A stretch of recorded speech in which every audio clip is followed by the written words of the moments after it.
estamos allá en casa? Qué gusto saber que nos acompañas en una edición más de estos programas especiales que preparamos con mucho cariño para ti en esta galería llamada Imaginarte a través del Canal 28, la televisión de todos. Mi nombre es Edgar Garduño Ortiz, gracias por acompañarnos y bueno, el día de hoy vamos a dedicar esta galería al maravilloso séptimo arte, porque no hay que olvidar que recientemente perdimos a uno de los cineastas más importantes de la historia del cine en nuestro país. Me estoy refiriendo a Felipe Casals y justo para, digamos, va a ser un sencillo homenaje el que le brindaremos en este especial de Imaginarte a él.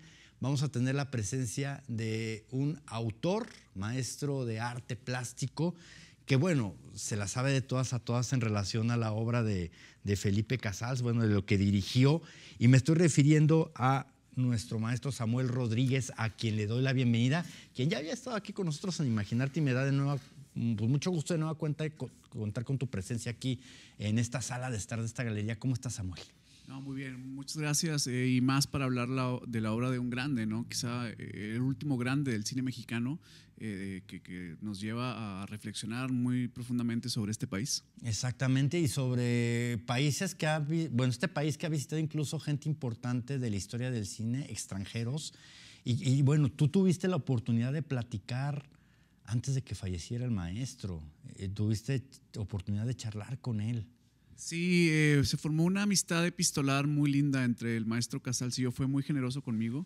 Yo tuve la suerte de escribir un artículo para Canoa que el maestro apreciaba y yo me sentía pues muy conmovido, ¿no? Porque aludiendo a una de sus películas. Sí, Canoa, su película clave, ¿no? Sí. Y a partir de hace como 3 años que empezamos a mandarnos mails y era como una relación entre un alumno muy obsesivo y un maestro muy generoso. Genial. Entonces lo invitamos al Museo de Historia Mexicana y aceptó. Y se formó una entrevista de verdad muy conmovedora. ¿Qué es esta entrevista la que presentaremos en esta edición especial de Imaginarte? Gracias por compartirla con nosotros, Samuel.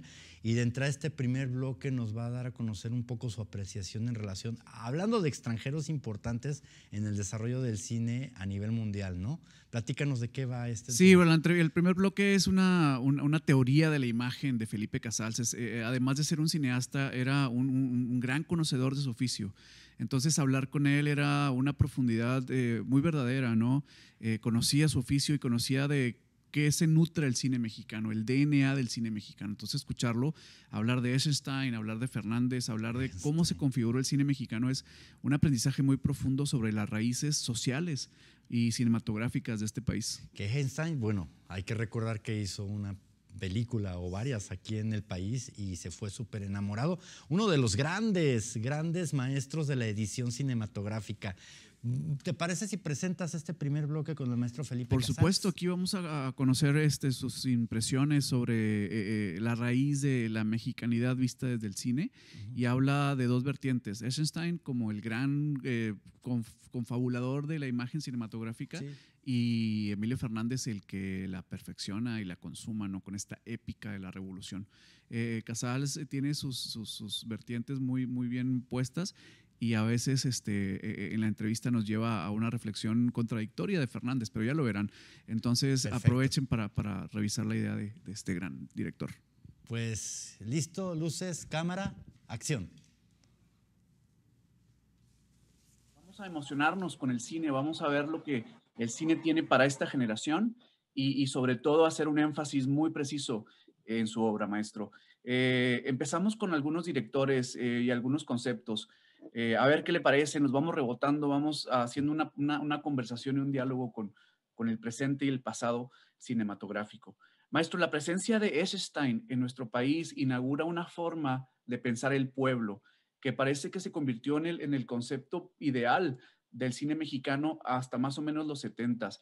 Ese pueblo que inventó Eisenstein, que persevera en Fernández, ¿usted cree que sigue vivo? ¿Sigue siendo sujeto estético de nuestra cinematografía?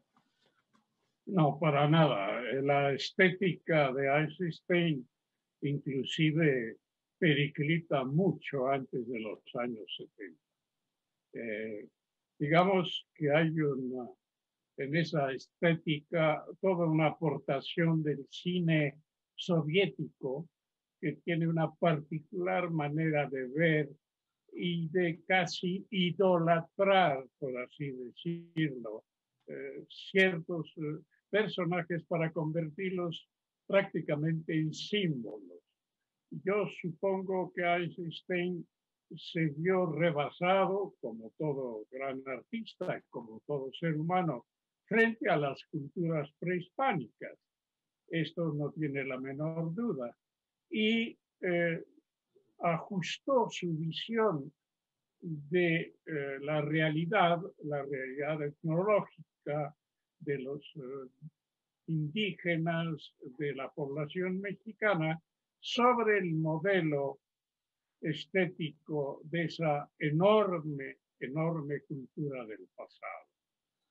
Digamos que es una aportación fundamental, es una aportación que orienta ciertos cineastas, pero que no necesariamente determina una estética, ni mucho menos una estética del cine mexicano.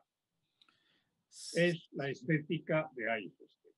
Ahora, lo que sí hay que entender es que la estética de Eisenstein no ofrece una narrativa en el cine mexicano, ofrece meramente una estética.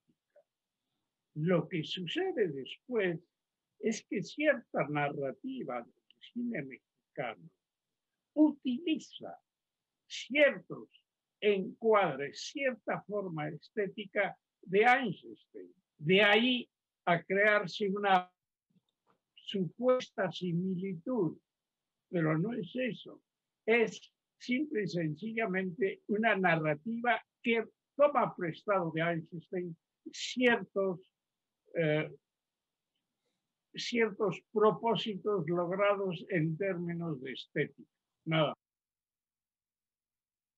Escuchando a Fernández en algunas de sus entrevistas, él mencionaba dos figuras puntales en su vida, que son John Huston y Eisenstein.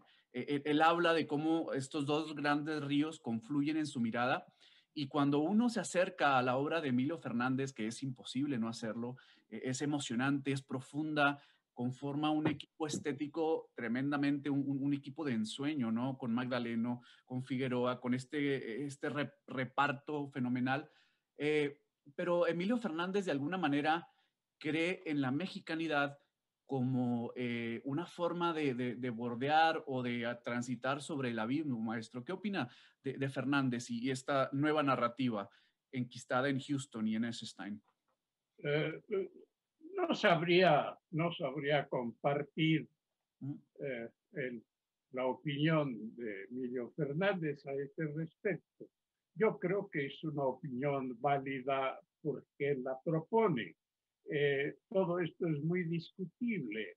Cada autor afirma remontarse, acogerse a la sombra de alguien, de un predecesor, ¿no?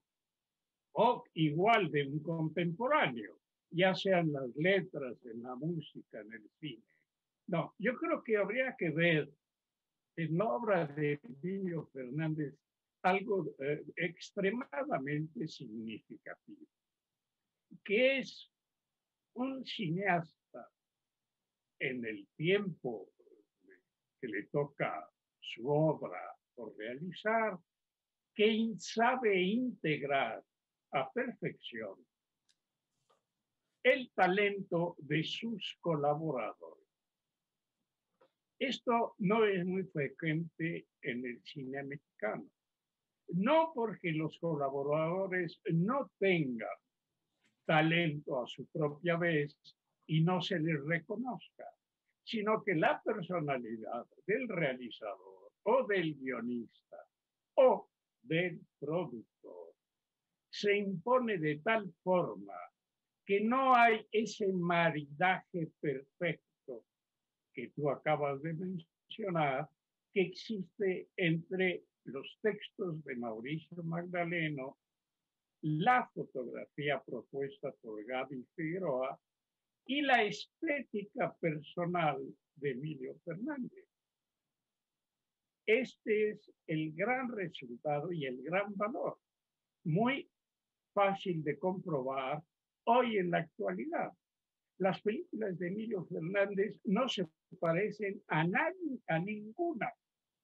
No hay ningún otro autor parecido. Ajá. Quizás en el cine hindú, quizás en el cine oriental, pero sería un paralelismo rebuscado. Veamos a Emilio Fernández dentro de la temática de la Revolución Mexicana, entendiendo que esta Revolución Mexicana es la suya y no la Revolución Mexicana, porque nunca se distingue claramente si es el movimiento armado o la segunda fase un tanto cuanto oculta de la Revolución Mexicana. Es la misma estética, es el mismo esplendor, es la misma glorificación de quienes logran hacer la Revolución Mexicana. Y para ello, Gabriel Feijóo le es indispensable, igual que Mauricio Magdalena. De tal manera que podríamos resumir que el cine de Emilio Fernández es irrepetible, pero no es el cine de la Revolución, no es cierto.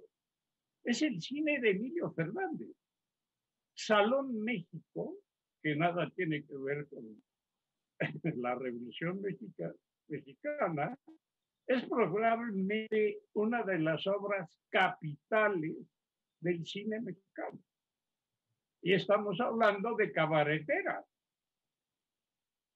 Es, pues, esta conjunción entre Emilio Fernández, su visión muy personal de cómo es el cine que él quiere, y el extraordinario talento de sus colaboradores. Puntuales las palabras del maestro Felipe Casals, tan puntuales como las ediciones de Eggestein y la visión cinematográfica de Emilio Fernández, ¿no? Tú me lo comentabas. Sí, una de las grandes riquezas de esta entrevista es que el maestro Casals es muy quirúrgico. Su potencia al momento de establecer una relación con el estudio de su oficio, sí. No nada más es didáctica, sino emocionante, y eso es difícil de concretar. Entonces, al hablar de Emilio Fernández y de Eisenstein, estamos como descendiendo al río originario del cine mexicano a través de la voz del maestro. Como lo decías tú, confluyen dos ríos para convertirse en uno solo en esta estética que podemos ver dentro del cine mexicano. Tenemos que ir a una pausa, Samuel, ¿te parece? Pero regresamos con más de este programa especial, un sencillo homenaje que estamos haciendo al maestro Felipe Casals. Reitero el agradecimiento, Samuel Rodríguez, por compartir esta entrevista que realizaste, creo que de las últimas que dio el maestro Felipe Casals. Continuamos, esto es el Canal 28, la televisión de todos.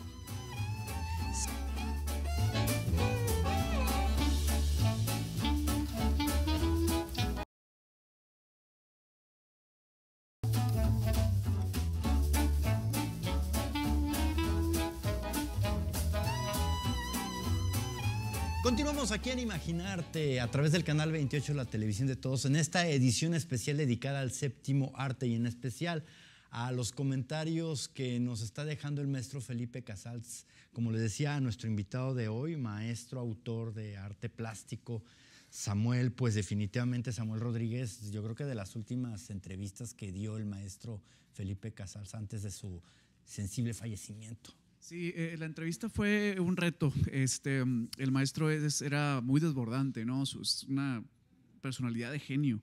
Y las precisiones que nos hace sobre cine, las cosas que nos hace ver, son invaluables. De verdad, sí. Es que es un documento de teoría de la imagen, claro. Muy bien concretado en el sentido de lo que se le extrae al entrevistado, ¿no? Entonces, claro, está ahí para futuras generaciones que quieran entender de qué se trata esto de crear honestamente en el mundo del arte. Así es, y del séptimo arte en especial, y justo se va con esa reflexión el maestro Felipe Casals de qué es lo que está pasando con el séptimo arte, ahora cómo se está consumiendo, ahora cómo las nuevas generaciones se van a los streaming, prefieren poner palomitas en el microondas y sentarse a ver diferentes plataformas que andan por ahí, incluso ya en las nominaciones de los Oscar y de otros premios, Hay listas que te recomiendan de dónde ver las películas que están nominadas y muchas de ellas ya están en las plataformas. Felipe tenía cierta preocupación con esto. Platícanos y manda al siguiente bloque. Era un gran defensor del formato cinematográfico de gran calado, ¿no? De esta pantalla que significa tantas cosas simbólicamente, y cómo esta parte de llegar a nuestra sala y verlo en televisión destruye o empobrece la experiencia estética. Entonces él, como un gran amante, un verdadero amante, quizá un profeta del cine, está preocupado porque el cine vuelva y conquiste su gran formato, el sitio donde la pantalla significa para la humanidad, y no solamente la pantalla micro que se parece a más consumir contenido, ¿no? Sí. La pantalla grande te obliga a reflexionar profundamente. Claro, seguramente si me hubiera conocido Felipe Casals me hubiera dicho lo mismo que me dijo una amiga: ni se te ocurra ver Duna, la nueva versión que sacaron, en tu televisión, tienes que ir al cine. Y es cierto, no es la misma experiencia. ¿Qué es lo que nos va a comentar el maestro Felipe Casals a continuación? Viene una parte en donde habla de la teoría de la imagen contemporánea, ¿no? Que es la diferencia entre el cine, como se hacía antes, y el cine de celular, el cine de pequeño formato. Entonces, Casals tiene una gran relación con la pantalla. Cree en la pantalla, es como su tótem, y por eso tiene que protegerla y tiene que defenderla. A mí me parece bien que lo haga, ¿no? Perfecto. Sí. Pues continuamos con estos comentarios del maestro Felipe Casals, aquí en este especial de Imaginarte. Tal y como entendemos el séptimo arte del siglo XX, ese fenómeno ya se extinguió. No va a volver a existir. La comunidad de 2,000 personas en un espacio en oscuro, viendo en una pantalla gigantesca la mirada de un personaje que ve por arriba de cámara que lo filmó, siente esperanza. Si ese personaje ve a centro de cámara, el público siente ser cuestionado. Si el personaje, al contrario, ve abajo de la pantalla, el personaje se está arrepintiendo o disculpando.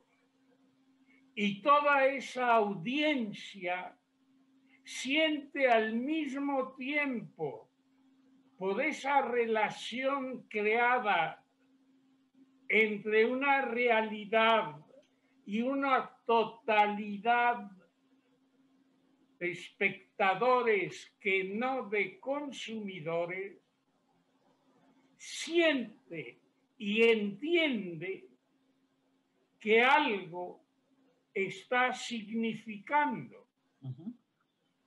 Cuando tú ves en tu celular exactamente lo mismo, no sientes ni madre ni te enteras de nada.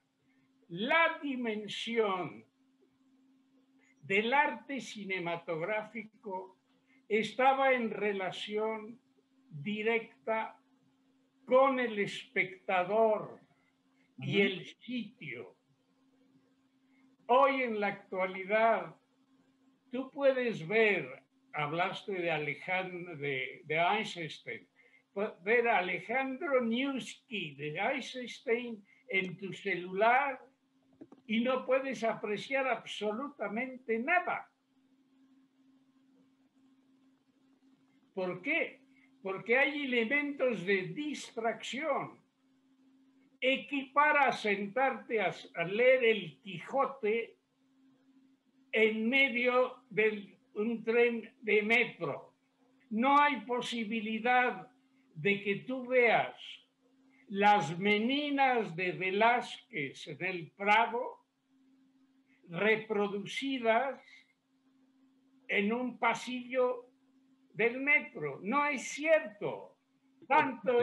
Tanto es así, Samuel, que hoy en la actualidad los negociantes de lo que fue el cine ni siquiera esconden la mano.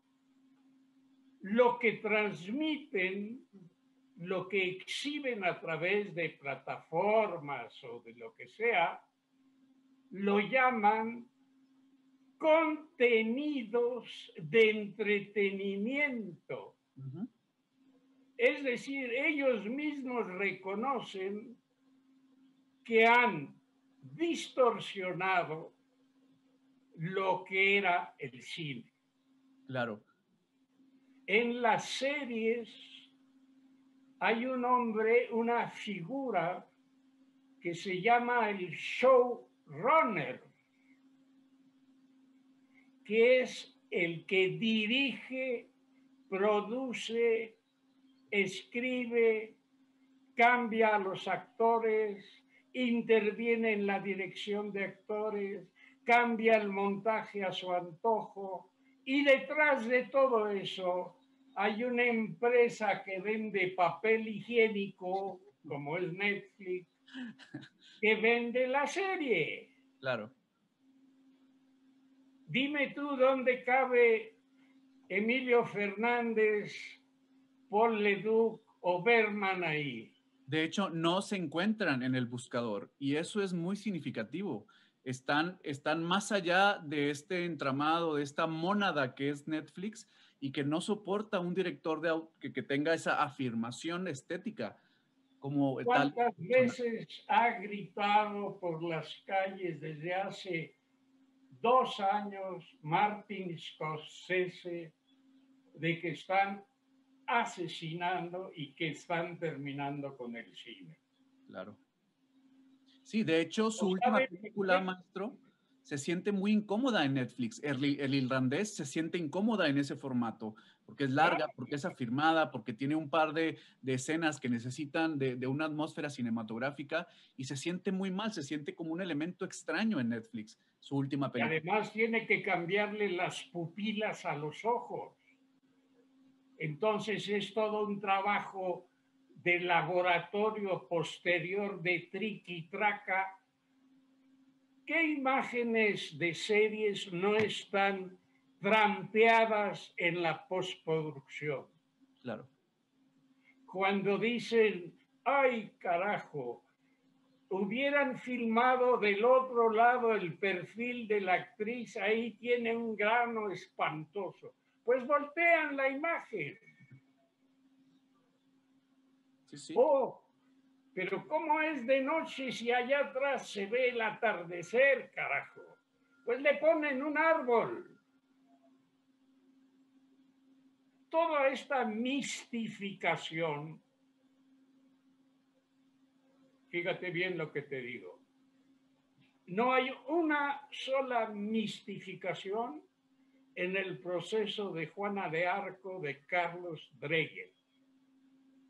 No hay una sola mistificación, ni técnica, ni narrativa, ni de nada.